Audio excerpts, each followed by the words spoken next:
In these uncertain economic times, it's easy to be worried about protecting your wealth, your hard-earned savings, and your family's financial future. Plunging interest rates, the devaluating dollar, and political unrest constantly threaten what you have worked hard to earn and all that you own. That's why now it's more important than ever to protect your assets and have the money you need to make your dreams come true.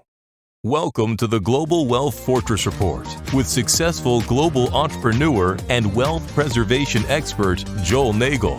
Joel's helped thousands of people just like you protect what you have so that you can make even more and make your every dream come true.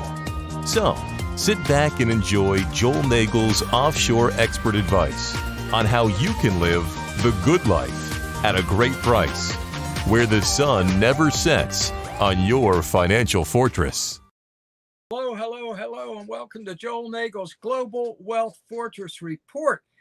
We got such high grades last week on Joel's economic analysis, which blew me away, that we thought we'd go a little further today. Joel's in Vienna, Austria. Joel, what's the view from there? Hey, Carter, good to be with you. Yeah, I'm in the land of actually hard money, right? The Austrian gold and monetary standard here is all about hard money. Even here in Europe, they're not abiding by it, though. Unfortunately, it's a lot of printing, and of course, their economy, in some ways, is even in worse shape here. I just read yesterday the euro fell to a 20-year low against the dollar. It hit parity, then it dropped below parity. So it was 99 US cents for a euro. And that's the first time that's happened in quite a while. It's been at the other end of the extreme where it's, over $1.50 US for a euro. So but it still doesn't seem cheap. I mean, we're experiencing the same inflation here as in the States. Some things are even worse. I mean, this part of Western Europe is almost completely, they're almost completely dependent on Russian gas. And the Russians are playing a lot of games, and, people complain about it, but on the other hand, it's like, well, you're kind of at war with this country. I mean, you can't expect them to, do everything that you want them to do for you economically. And Austria's in a little bit of a peculiar state because it's neutral. So it's like Switzerland. So it's not really, it's part of the EU, but it's not part of NATO. And so they actually have bent over backwards to try to maintain some type of diplomatic relationship with Russia. But nevertheless, I think I read gas prices here are 10 times higher than they were this time last year. So 10 times. You say 10 times. 10 times. 10 so times. We're not talking about 100% inflation. We're talking about 1,000% inflation. And one of the reasons they say the Russians have temporarily suspended gas is because they didn't want the Western countries to be able to build up their reserves. That's usually what they do. This time of year, there's not a lot of gas. There's not a lot of gas consumption, or there's less gas consumption. And so we use the opportunity in Germany and the other countries, Italy, Austria, to fill up their reserves. And they have, massive reserves, so that when January and February rolls around, they have enough. But, I read one Austrian analysis today saying that, Putin is an expert in energy politics, and he knows that, it's not that much longer till it starts getting cold in Western Europe again, and he'll be able to make a lot greater demands when it's, trying to keep the population warm in the wintertime. And if countries don't give in to him, then, there'll be civil unrest in those countries, which, kind of from his perspective, it's kind of heads I win, tails you lose. I mean, that's the mentality that the Russian president's using. But we stayed a long way off the question about economics, so we can come back to that if you want. But it what you're saying definitely impacts, because the economic situation over there where you are impacts over here. and Putin is just, he's playing hardball. But like you said, when you declare war on somebody, chances are they're going to take kind of a dim view of it, and that's where they are. So for That's just example, where in they are. Germany, in Germany, they have reopened coal mines that have been shut for many years. They've already shut down their nuclear plants after, the accident in Japan a couple of years ago, Right. Fukushima, right? I think I said that right. That's right. Anyways, but guess what? There aren't any people that really know how to work in coal mines anymore, particularly not 20 and 30-year-olds, even 40-year-olds. So they're hiring guys my age and paying them exorbitant. I'm talking really exorbitant amounts of money to go back underground and try to get the coal plants going again. So in an era where everybody's talking about global warming and all of that, they're abandoning, or they're basically put themselves in a position where they have to go back to dirtier types of energy like coal.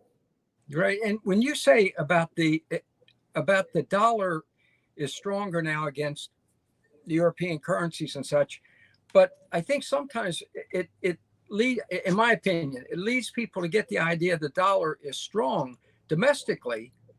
There's a dichotomy. Am I right? There's a dichotomy. Domestically, it's not very strong. No. The Economist once did a story about the dollar, the euro, and the Japanese yen, and it was an interesting story. Basically, it compared. Basically, it said it was like a beauty contest between the three ugliest women in the world. Sorry for that comment. It sounds sexist, but that was the Economist that wrote that. So don't kill the messenger. But yeah, so there's this knee-jerk reaction whenever there's times of trouble and strife towards the US dollar. I think that is happening now. This may be the last time in our lives that really is what happens, because we can see that the world is splintering into camps that are not in favor of continuing to use the dollar. So you've got the Russians, you've got the Chinese, you've got the South Africans, you got India. They're trying to walk a tightrope. None of those countries, Iran, we could go right down the line. And these are some pretty large economies, and they really are, opposed to the supremacy of the U.S. dollar. So, everybody's trying to come up with alternate solutions. But in a pinch, when rockets are shooting through the air and they're worried about nuclear catastrophe in Ukraine, things like that, somehow for a lot of European investors, they're saying, well, I'm not crazy about the dollar, but your ugly currency is better than my ugly currency, and so they're actually buying dollars. But I think it's going to be a relatively short-lived phenomenon. The French philosopher, oh gosh, I can't remember his name right now. I'll come back to it in a minute. But he basically said that every paper currency reaches its intrinsic value, and that value is zero. So we're all kind of spiraling at different speeds towards zero. But and when one currency is falling faster than another currency, it actually looks like that other currency is rising. So that's what you're seeing when you say, oh, it looks like the dollar is strengthening.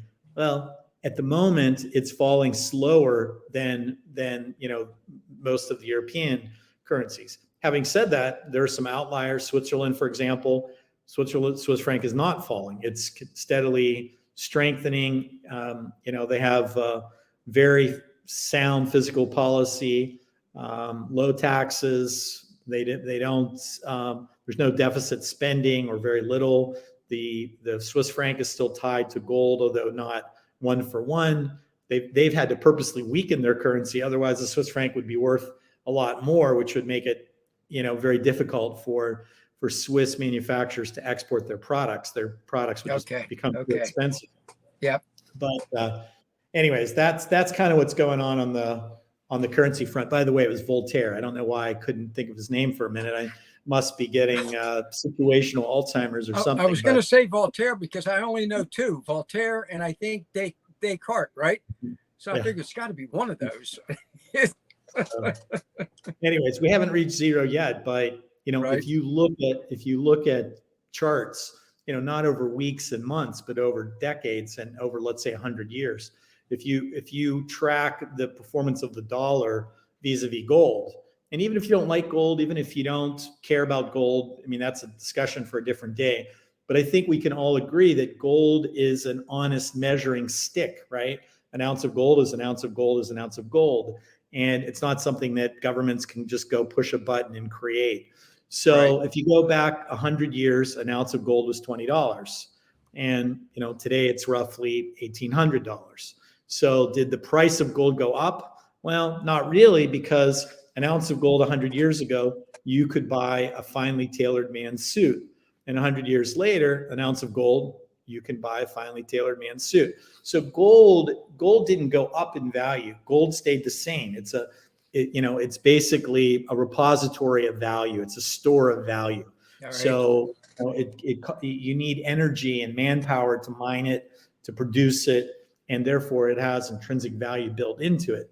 And the dollar doesn't, because you just push more and more dollars out there. So think about this. From 1920 to 74, when Nixon took us off the gold standard, the price of gold went up from about $20 an ounce to $35 an ounce. Most of that happened in one fell swoop when Roosevelt took, basically made it illegal for people to hold gold. And right. Once he reacquired most of the gold supplies, then he, increased the value. So basically from 1920 to 1974, that's 54 years, gold went from $20 to $35. So what happened in the next 50 years? From 74, not quite 50 years, but we're sitting on 58 years. Right. So did it go up $15? Did it double? No, it went from $35 back in 74, once we went off the gold standard, to now it's 1,800. It's flirted with 2,000. Some people think we'll get back over that relatively quickly if inflation keeps up. And the last thing I'll say about gold is, again, because it's such an honest barometer of what's happening around it. Don't think of gold going up, think of everything else around it. Think of it as being stable and everything else going down, meaning you need more and more of the currency that's worth less and less to buy the same thing. Because 100 years ago, you could give $20, you'd get an ounce of gold. You can't do that anymore. If you give $20 now to somebody for gold, you're going to get a little speck that you can hardly even see. Right. So that's really, where we are in gold. But if you go back also 100 years, let's say to 1920s Germany, over just a 2-year period, we're not talking about hundreds of, we're not talking about 100 years like we're talking about now, but over just a 2-year period, the Reichsmark went from 100 Reichsmark to an ounce of gold. It was pegged. 100 Reichsmark equaled an ounce of gold, just like it was $20. And 2 years later, it was 100 trillion Reichsmarks to get 100 trillion. From 100 to 100 trillion in 2 years. So, don't think that can't happen. And, when politicians come out with, legislation and the legislation is really just blatantly a lie. The name is a blatant lie. You can't reduce inflation. You can't even find a Democratic economist that will tell you that you can reduce inflation by printing more money. It's just not so, right? I mean, you can look up in the sky, and if somebody wants to tell you it's orange with polka dots, that doesn't make it so, right? So the sky's blue, we know that, and printing more money and spending more money on top of all the other trillions of dollars that we spend is not going to reduce inflation. So, you have to think, instead of that the government's going to solve this problem for you, you have to think, well, how can I solve my own problem? And that means moving out of these currencies. And there's so many different options. I'm not an investment advisor. I'm not telling you what to do with your money. But, if you take any asset class that's finite, where you have to actually work hard and produce, or something that's finite like real estate, something finite like Bitcoin. There's only ever going to be 21 million of them. Take your pick. I mean, you could say that even stocks and companies, because it's a good company and it can weather the storm, it's got a finite amount of shares. That's why the price of shares like Amazon and Apple and those companies virtually always goes up. So, people are going to be looking more and more to get rid of their worthless currency, or it's not worthless yet, but it's worth less than it was 6 months ago or a year ago. So it is worth less. It's not like Voltaire said, worthless, one word, but it is two words, worth less. And, there's an example here happening right now in not far from here in the country of Turkey. Turkey, the inflation has already broken open. It's, officially it's 100%, but unofficially it's hundreds of percent. So it's moving in the direction of, 1920s Germany, and people are literally, they're getting their pay and they're running out and buying whatever they can buy. And the value, for example, of used cars has gone up dramatically in Turkey because people just take their cash, go to a car lot, buy whatever they can afford to buy, because that, to them, that's the only way to hold any value. That car, if inflation keeps going up, then in a week or a month or a year, that car in local currency would be worth much, much more, even though inherently the value of the car hasn't increased. It's just that you need more and more worthless, paper money to buy it. So, I just saw that Turkey came out and they really made it very easy for people to acquire Turkish citizenship through investment. Why did they do that? Well, it's because they're looking for any way to attract dollars, euros, anything to kind of stop the bleeding that's going on. Okay. Yeah. That's why you have Erdogan, courting Russia. I mean, it's the same thing. They see themselves as kind of a go-between the West and Russia, and they really, if he doesn't do that, his whole economy is going to collapse, and there's going to be a revolution there. So that's kind of what's driving these things behind the scenes. Well, let me ask you this: the ruble has gone up. It's worth more now than it was before all these nations teamed up and imposed their sanctions to destroy the ruble. Now it's worth more. And this may be a stupid question. You may say nobody would ever do that, but can people invest in the ruble? Or I should say diversify into the ruble, I guess. Well, that's a great question. And I've actually had clients call me and ask me that. It's very difficult, and it's borderline illegal. It's not clear whether it's completely completely illegal. And there are places in the world, particularly on some foreign exchanges in India and Singapore and Hong Kong and places like that in particular, where you can buy the ruble. But we have basically an economic embargo against Russia. But it's very interesting, the whole concept. At first, the ruble fell, and it fell dramatically, and it fell quickly when we announced sanctions. But they say Putin is a student of jujitsu, and the concept in jujitsu is you used your opponent's force against them, and that's exactly what Putin has done. And he said, "Okay, fine, you want to put all these sanctions on us, but from now on, if you want to buy our gas, you have to pay for it in rubles." Right. So, exactly. Exactly. It's really a slick move, because the Western countries have basically said, well, you can't trade in rubles. So there's only one place legally that all these countries and these big, gas and oil importers can go to buy rubles. One place. It's the Central Bank of Russia. So they have to take their dollars, their euros, their yen, their whatever currency they have to deposit it with the Central Bank of Russia, which is creating an immense artificial demand for their currency. And by the way, that's the same artificial demand that the US has benefited from over the last, actually a lot of people link it back to the Nixon taking us off the gold standard. Right. What kept the dollar from crashing right then and there? Well, we were no longer on a gold standard. Well, what standard were we on?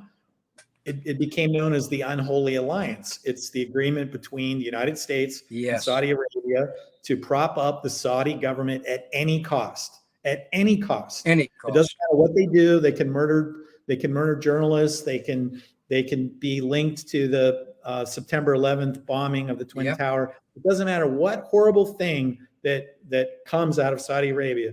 The U.S. is impotent to ever really push back on them. In fact, you just saw President Biden not long ago going hat in hand saying, please, please, please, can you try to push out a little more oil because the prices are too high.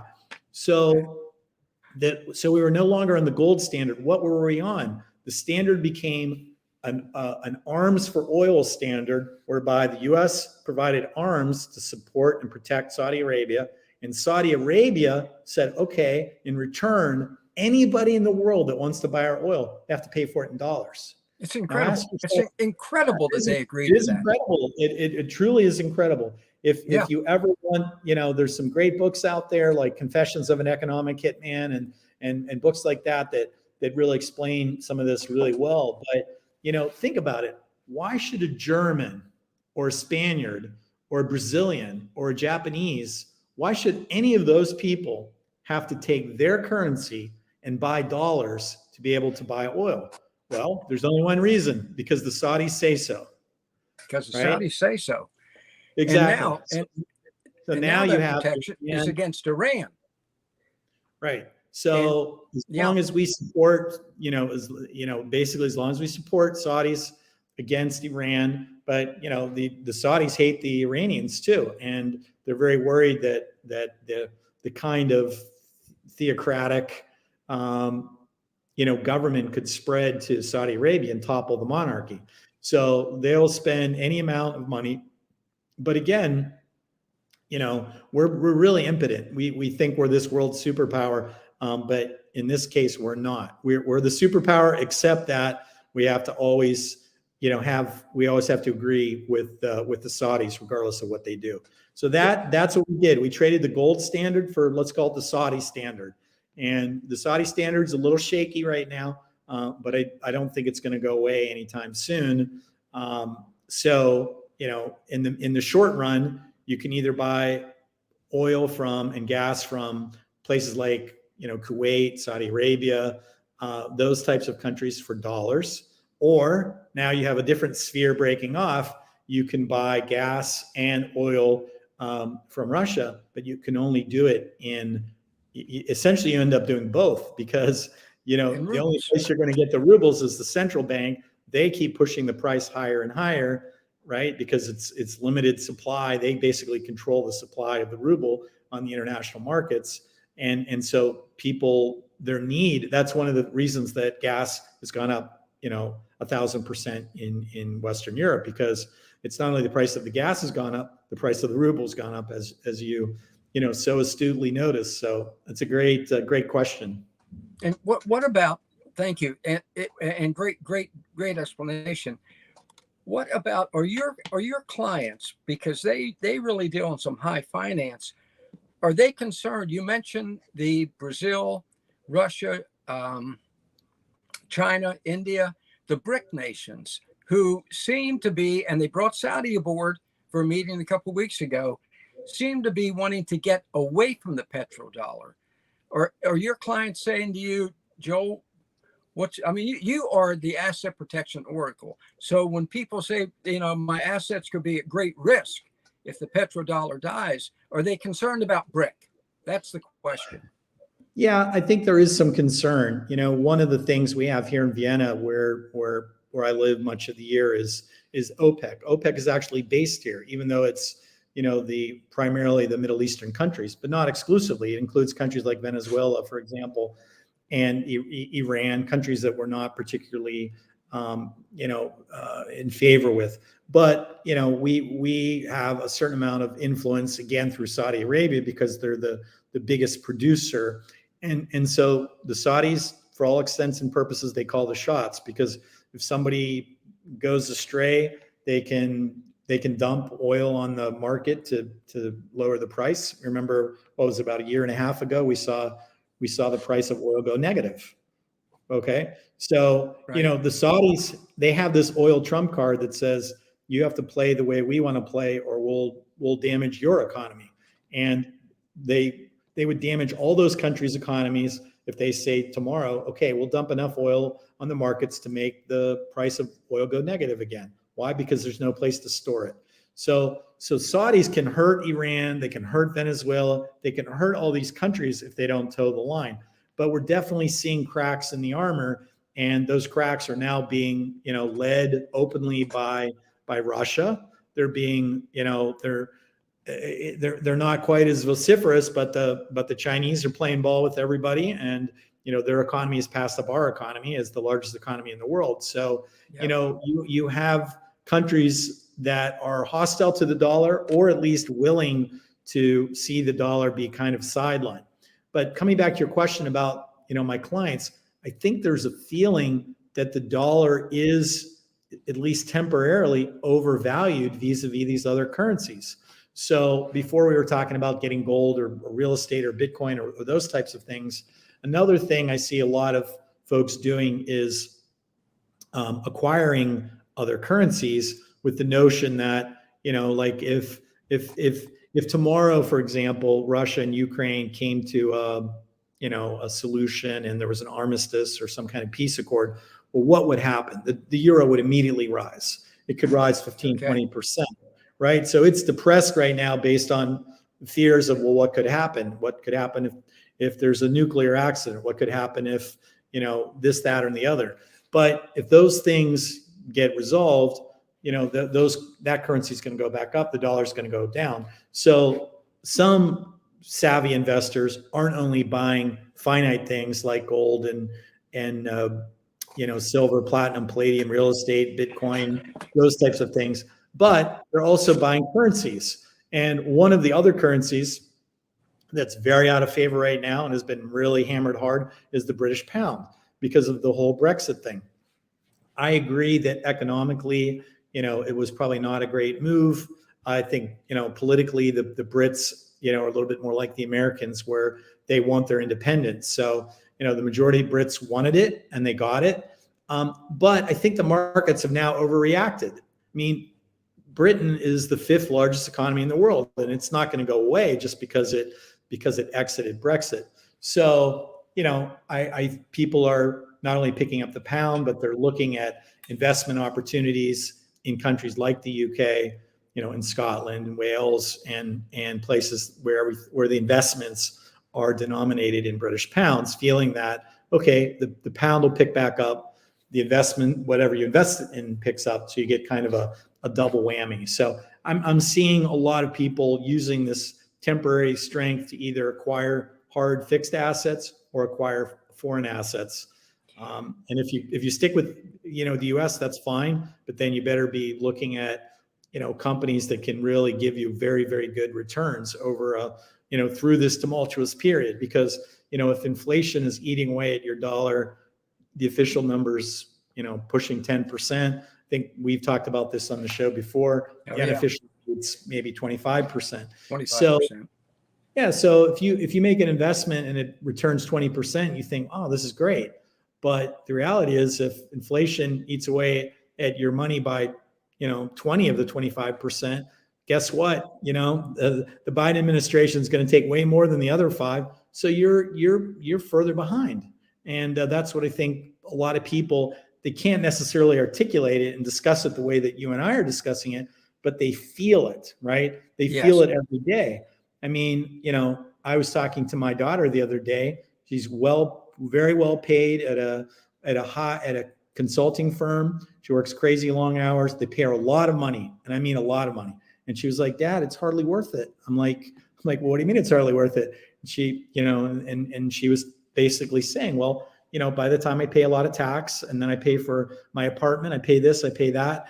And, there's really not much left over. And with what is left over, even she's noticing like, hey, I'm going to this grocery store and everything's a lot more expensive. So if she's making a lot of money and she feels it, imagine the pensioner, the person on fixed income, the person getting Social Security. I mean, those people, and that's a description of my mother, for example. They're just being crushed and devastated. Crushed. It's Crushed. you know, this notion that we're going to pass a bill to spend more money. I mean, it always backfires because you know, whatever they're trying to accomplish, the opposite will happen, and it'll happen in the form of higher prices. You know, it might not be higher taxes on you if you make $50,000, but it's higher taxes on the companies that you buy from. Amazon's going to pay more tax. Guess what? They're going to pass that tax along to you. You know, Exxon's going to pay more tax. It's going to pass it on to you. I mean, companies are conduits, right? They generate economic activity. They hire people, and sure, they pay their taxes, but at the end of the day, they're going to pass the tax along as one of their input costs of doing business. And so if they pay more taxes, you pay more taxes. That's the part I think that, you know, a lot of politicians, again, I'm happy to be critical of the Democrats, but I'm pretty critical of the Republicans too. I think very few members of Congress really understand economics 101. And quite honestly, you know, if I could be king for the day, I would mandate two things. One, that a politician must read a law before they vote on it, regardless of whether they're for it or against it. I think this notion of voting without even knowing what they're voting for is ridiculous. You know, I mean, and you have to make it clear what it is that you're voting on, right? They're saying, oh, I mean, what is it in your view, what is it that Congress just did?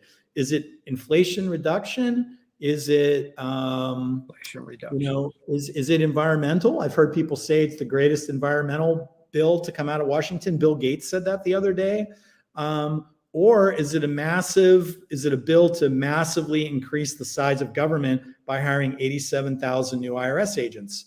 No one's mentioning that. Well, that's front and center in the bill. That's a major part of the bill. So, you know, we create these 87,000. Yeah. At a cost of $80 billion. That's not inflationary? Come on. I mean, you know, they're again, we touched on this last week. This notion that these 87,000 IRS agents are only going to be going after wealthy people, that's ridiculous. It's just not going to work that way. It's going to be middle-class people. They're going to be terrorized. Of the 87,000, I saw an article that between 70 and 75,000 of them will be trained to carry a gun. So, you know, an IRS agent knocks on your door for an audit and they're carrying a gun. Does that sound like, I mean, should those two things in any universe go together? IRS, audit, and gun? They should never go together. Should never go together. Come to your door with a computer and a Gatling gun. That's not a very nice way to live. That's just not a good way to live. Let me ask you this one more question, because I know it's late where you are. Yeah, I just was going to say, just to finish the thought really quickly. So you're going to have inflation eating away. You're going to have direct and indirect taxes eating away. You're going to have audits eating away, right? Because when the IRS guy comes and knocks on your door, he's probably not going to go away without getting paid some extra money, whether you owe money or not. That's the green mill element. And people that have resources can fight that, right? I can fight that. You can fight that.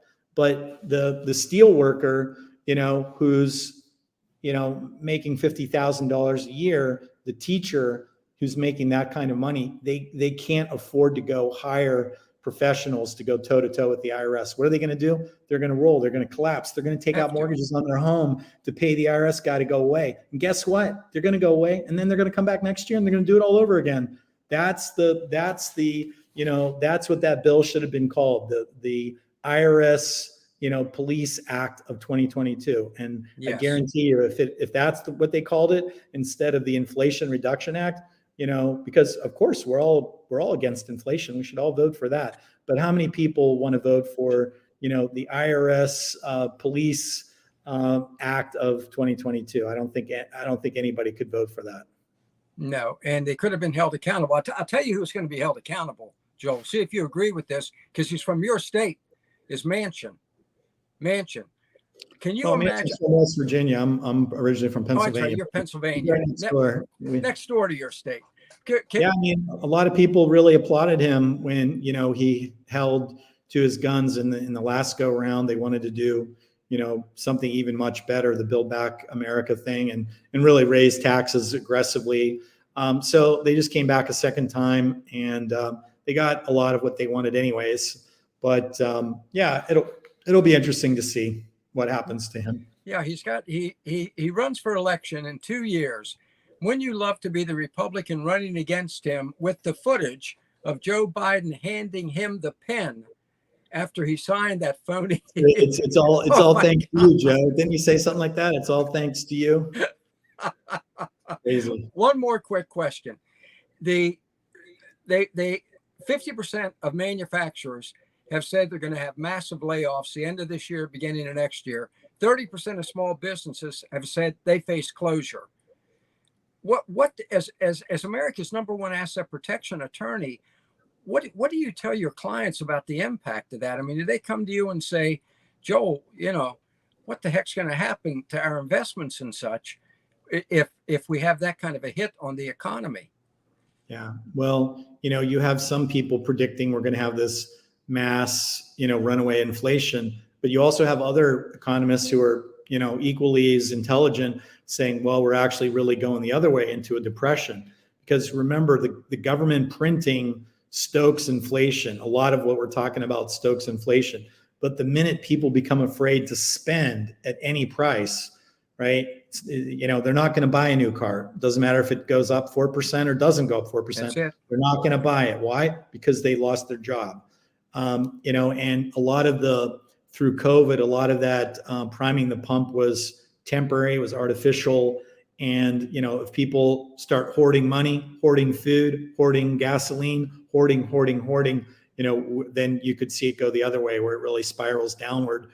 And, we end up in a scenario where we're in more like a Great Depression kind of situation. So I think that's even more reason to get your house in order, try to get out from as much debt as possible.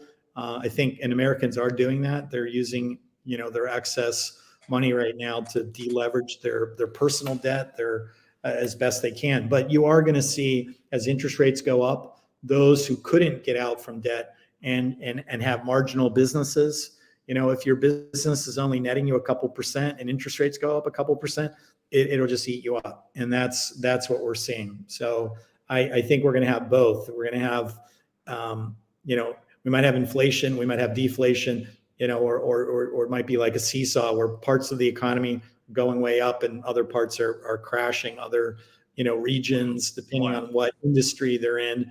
And the whole thing at the end of the day, whether it's runaway inflation or whether it's deflation and a depression, they lead to the same thing. They lead to unrest. And, then the question becomes, do you think the government's your savior to bail you out and to make things better? I would argue no, because, a bigger government just means more intrusiveness, more taxes, more regulation. And these are the reasons people are leaving. I mean, I've never, ever in my career, and I've been at this 32 years, Carter, I've never seen more people just up and leave. They're going to different countries. I've even had people say, I don't even mind. I'm not going to give up my citizenship. I'm just going to move to a country where I pay the taxes there, and then I can use the tax treaties because it can offset and wipe out my tax in the US. So they'll gladly pay taxes in countries like New Zealand, Australia, France, Austria, those countries that have even higher tax rates than the US. But what happens in the US? That means their tax revenues are going down. Then you have people leaving and expatriating, their tax rates are going down too. So, we're not going to run out of people when we have, a couple million people a month coming across the border illegally. But, those people all need help and support.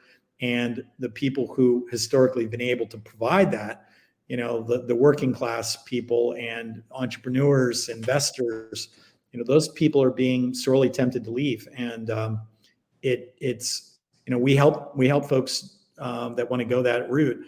And it's sad, but I keep hearing the same story over and over. People don't feel safe. They're not confident in the currency. They're, they're concerned about oppression. They're concerned about loss of liberty. I mean, I get 100 calls and everybody across the board saying the same thing. And these aren't all just rich people. I mean, I talked to a 27-year-old kid the other day and he was saying the same thing. He said, I just don't see opportunity for myself in America. I want to go, someplace where I can work hard, make a difference. And, those are the types of values that made America great. So, what's going to happen when those values leave? I think we're all going to be in for a world of hurt. A real world. So we got, since Biden took office, we have 4.5 million illegal aliens have come into the country. These people, as you pointed out, who need support, financial support. We've had, according to Zogby, 24 million Americans say they're looking to invest or move out of the country. So not a good situation. Joel, thank you. I know it's late. What time is it where you are? It's my clock says it is 8:45 p.m. So it's not too late. Sometimes you have me on even later. So, but I am kind of at the end of the day. It's always great to talk to you. It would be nice. Maybe we should have an upbeat thing to talk about at the end, so that we're not leaving on such a downer. But one thing I will just quickly say is we're already gearing up for our big annual conference, which is going to be in Las Vegas, Nevada in November. That's a few months away, but it's November 12th to the 16th. It'll be immediately the week after the elections. And we're going to have some great commentators. They're going to be there to help us sort of sift through the tea leaves and really help you. I really wish truly in my heart that we could do things to make the country better. But I think that, that ship has perhaps sailed, and I see the ineffectiveness of the executive branch, the legislative branch. And so look, every person, they have to worry about themselves and their family. And that's what we do at my firm. We help clients to protect themselves, protect their wealth, protect their family. We go. Sometimes that's upbeat right there, folks. Sometimes it means stay onshore, and sometimes it means go offshore, and we'll go wherever the client needs to go to achieve their goals. All right, Joel, thank you very, very much. Excellent analysis. We appreciate it. Get a good night's sleep, and we'll see you next week. All right, appreciate it. All right, thank you. Folks, there you go. In all seriousness, you want something upbeat, there's where you can turn for incredible advice from America's #1 asset protection attorney. Get down that number there. Give Joel a call. Folks, let's do this thing.